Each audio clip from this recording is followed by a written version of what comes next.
Hi, this is He Speaks. Welcome to another episode. He Speaks with Kate, and I am your host, Kate Law. And Omar Duenas is here from Red Sky Recording, and we'll give you some more information at the end of the show how you can contact him for all your recording needs. I have mixed emotions about the topic today. At first, I thought, oh God, no, please, I'm not ready to talk about this. And then it's like, Kate, this is your honor to talk about this. This is part of one of your testimonies of your life.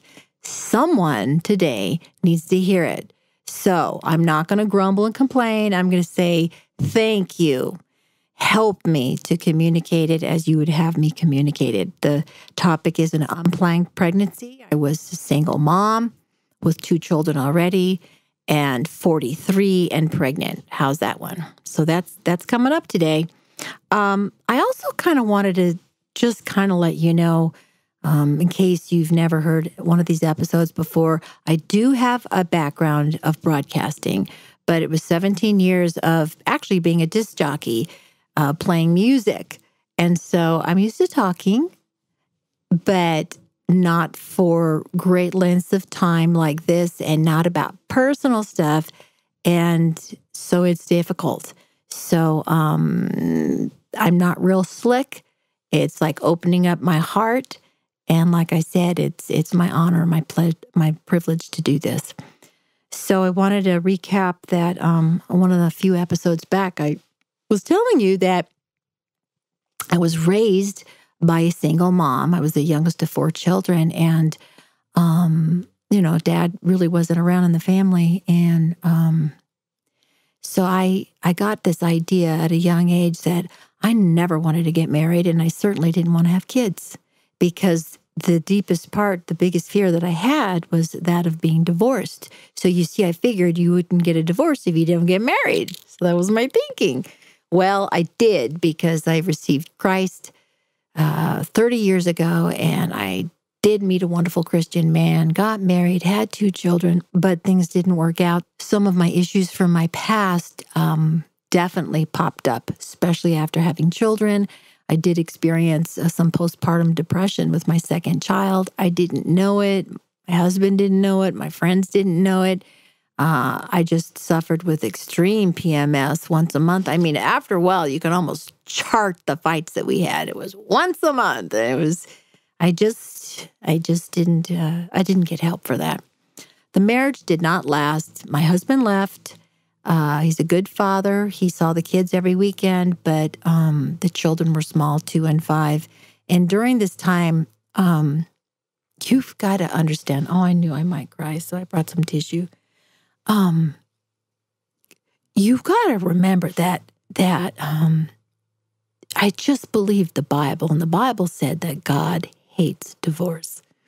And I read the statistics about children of divorced parents, of the chances of them doing drugs and alcohol and promiscuity and them, the lower chance of them graduating from college. I mean, knew all the statistics. And it's just like, I'm begging God, please restore this marriage, please.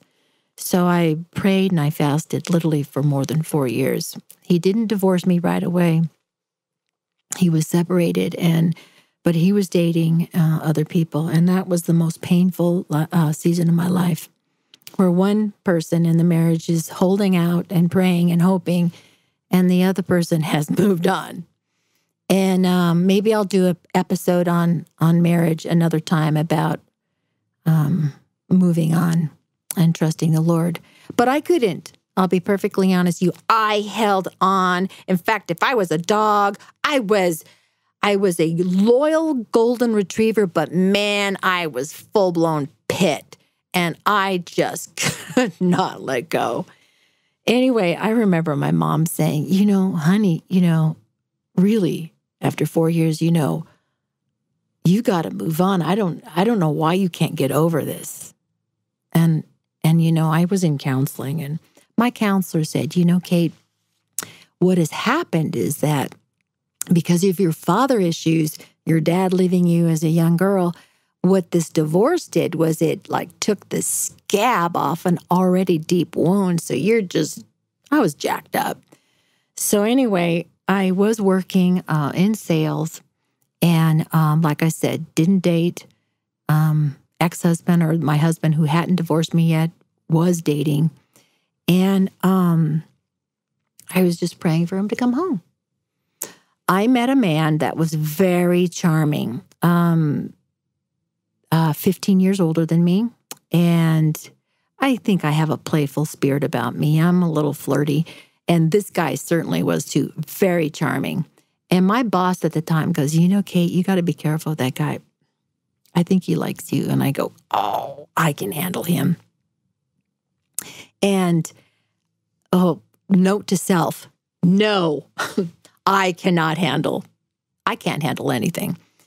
Anyway, very charming, said, after a few cups of coffee and, why don't we get together sometime? And I don't cook very well. And sure enough, he had me over to his place to have dinner one night. And I knew it was a bad idea, but I thought I was strong enough. After one glass of wine, yada, yada, one thing led to another. And I think you know what happened.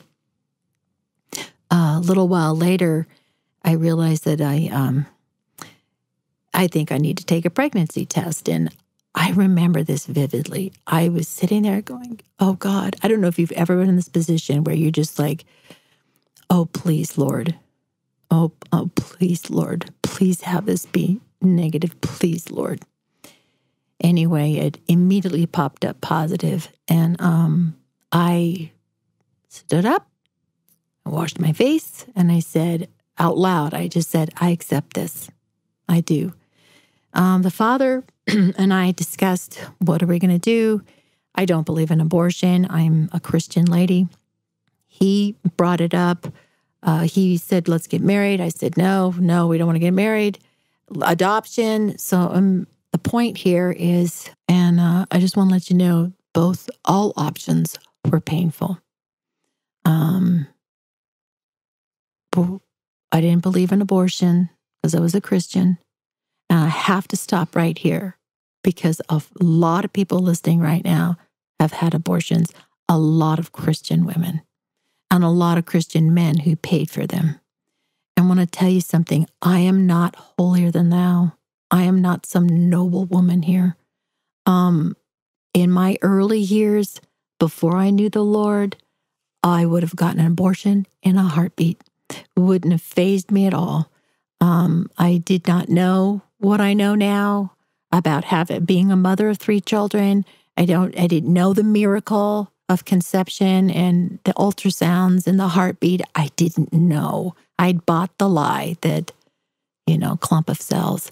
But I want to tell you something. I could not have an abortion. If you've had an abortion, there's wonderful places for inner healing for both men and women. And we'll have a link to that in the future about where you can go. And God forgives you and He loves you and there's no condemnation and you're not going to get any from me. So no abortion. Didn't want to get married. I mean, I liked the guy. We had fun, obviously, but I don't want to get married. Did I mention he was 15 years older than me? He had adult children. He had 2 grandkids already.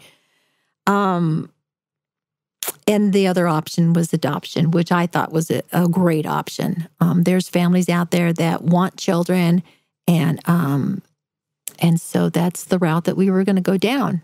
Actually, if you were to look at our hospital record for the day that the son was born, it would have showed that this is an adoption candidate. I'd looked at families, we had discussed it, and about halfway through the pregnancy, I'd just sitting here saying, I cannot do this. I cannot do this. At the time, I had a 7 and a 9-year-old, and my belly is getting bigger, and can you imagine them talking about their little brother and we're going to give him away? I just couldn't do that conversation. So we got married 2 weeks before the baby was born. And of course, he turned out to be the light, the joy of both of our lives. And he's a wonderful 16-year-old right now, almost 17. And is as a blessing. I wish I had a nice red bow on the end of this story about how life just got so wonderful, that we just had a great marriage and everything turned out. It didn't. And that will be for another episode. But my son is a blessing. And a lot of good came from this. Meaning, I saw my brokenness. Man, did that get me into a 12-step Christian program called Celebrate Recovery. I worked my 12 steps. I saw my codependent tendencies. I saw my part in things. I have not arrived. I'm still under construction. But the point of this whole episode, if you have hung in here this far, is learning to accept life is so messy. And I don't know if you know the Serenity Prayer. It's really quite popular. You might have seen it on artwork or a plaque. But I'm going to read the full prayer for you. And this is going to be one of those times where you're going to either want to slow down right now, stop what you're doing, or maybe come back to the podcast and hear it again, or look up. All you have to do is Google full-length Serenity Prayer. And it is a wonderful blessing. And this is what I want to leave you with today. God, grant me the serenity to accept the things I can't change, the courage to change the things I can, and the wisdom to know the difference. Living one day at a time, enjoying one moment at a time, accepting hardship as the pathway to peace, taking as he did this sinful world as it is, not as I would have it.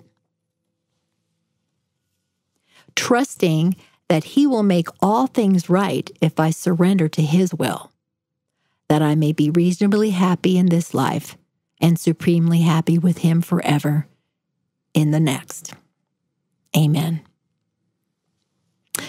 You see, in my mind's eye, I had marriage and 2 children. My first husband even had a vasectomy. We couldn't have any more children. If you want to make God laugh, tell him your plans. I have 3 children. That was his desire.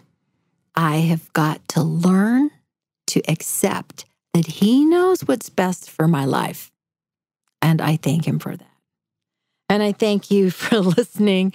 This is Kate Law with He Speaks. And Omar Duenas from Red Sky Recordings is here. And please check out his website. Contact him, social media, www.redskyrecordings.com, and he'll take care of all of your needs. In fact, guess what, Omar? I need you right now. We do this sometimes. I've got a bunch of strips of little pieces of paper that are all folded up in little squares, and they're in a bag. And there's 150 of them in here. And this is how we decide to do these shows. This is how crazy it is. But this way, I would have never picked this show. I'll tell you that right now. But we'll tell you what's going to come up in the next few weeks. And so, Lord Jesus, pray over his hand. It goes in the magic bag. And then we get to decide which ones. You won't be able to read them. I know you won't be too. So this is going to whet your appetite. Thank you for tuning in, and tell your friends about it, and review, and we'll even get a website up and we'll ask questions. It'll be a lot of fun. Okay, that one looks like a hard one. Kate, you're supposed to read them. Okay, so here's the crinkly little pieces of paper. Omar, what have we chosen? Oh, what are you leaning on? This is going to be on codependent and so much more. Ooh, recovery talk. Oh, that's going to be good. And then we've got, what's this one? We need each other. And it says right here, safe people. This reminds me of, well, guess what? We'll have to save that. We do, and sometimes they're not who you think they are. We think they're family members. No. Sometimes they're not. God puts us in other families. Anyway, that's it. Thank you for joining us at He Speaks with Kate. We'll see you next time. And remember to slow down and listen, because he is speaking every single day to us, and he loves us.